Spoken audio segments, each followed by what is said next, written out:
Hello friends, hope you are safe at your place. So in the last session we have discussed about the endurance limit calculation, in which we have stopped at the point where we are solving a numerical, and we just want to continue with the reverse stress design for finite and infinite life. So today we will see that how we can solve it for finite life. Okay. So the design problem for the completely reverse stresses are further divided into two groups, which are called as design for infinite life and design for finite life.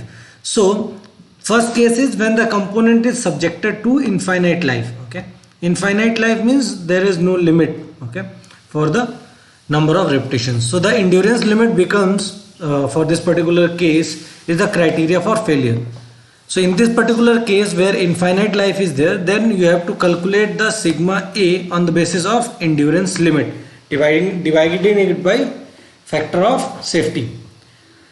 Now where if it is tau A means that is shear stress. If it is given, then you can use SSE, which is called as corrected endurance limit in torsion. Okay, this is in the torsion and this is in the bending. Okay, if it is there for sigma A.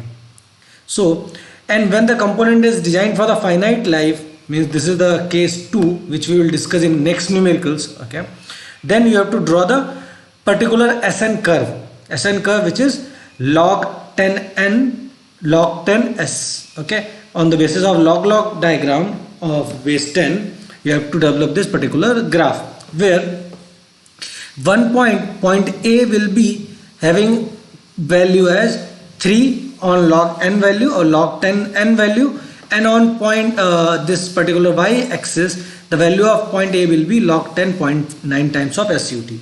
Similarly, point V value will be 6 and log 10 SE. So these 2 points you have to fix. After that, if you want to in any kind of numerical, either they will give you this value, means if either they will give you the data related to this SF, then you have to calculate the number of repetitions or cycle, or they will give you the value of n, then you have to calculate the value of SF.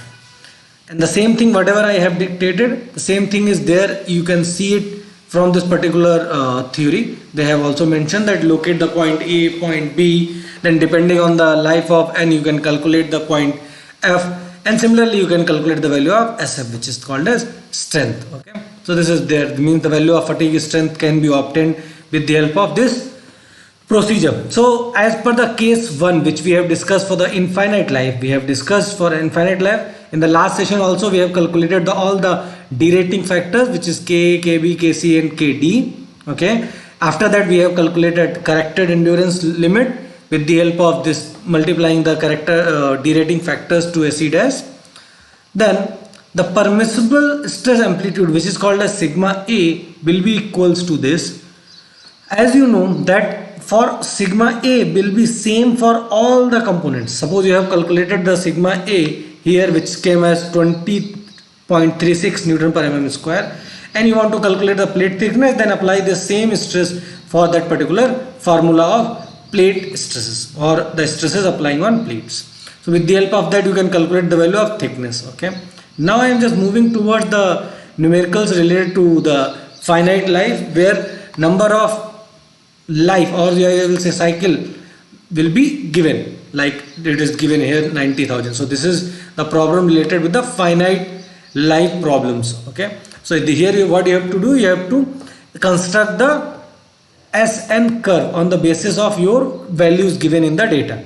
So as you can see in the picture that all the values, whatever values are given in the picture or in the numerical, you can just point out point A, then point B, this point, and draw a inclined line. After that the value of n is given here, so you can just point out that value, which is 0.4952, then drop a perpendicular over here, and whatever point intersecting this inclined line, just drop a perpendicular line over here, you will get, and just descale that particular value, and you will get the value of log 10 SF. After that you can also calculate the value of F, or the same thing you can calculate with the help of this formulation. Okay, this is just a coordinate formation which is here. You can just relate it very easily, that if you will subtract log 10 SF minus 0.75 minus 2.7536, which is the value of point A,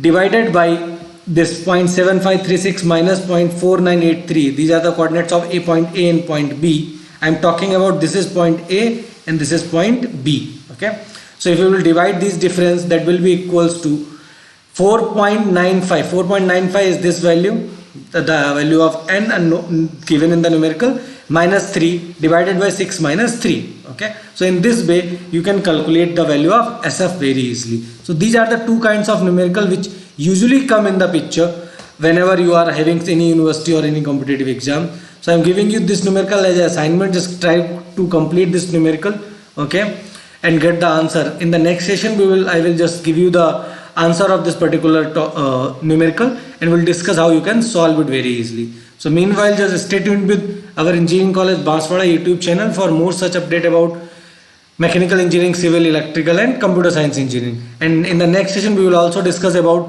Soderberg line, Goodman line, Gervais parabola and many more related to this particular fluctuating load calculation or fatigue load calculations. Thank you so much.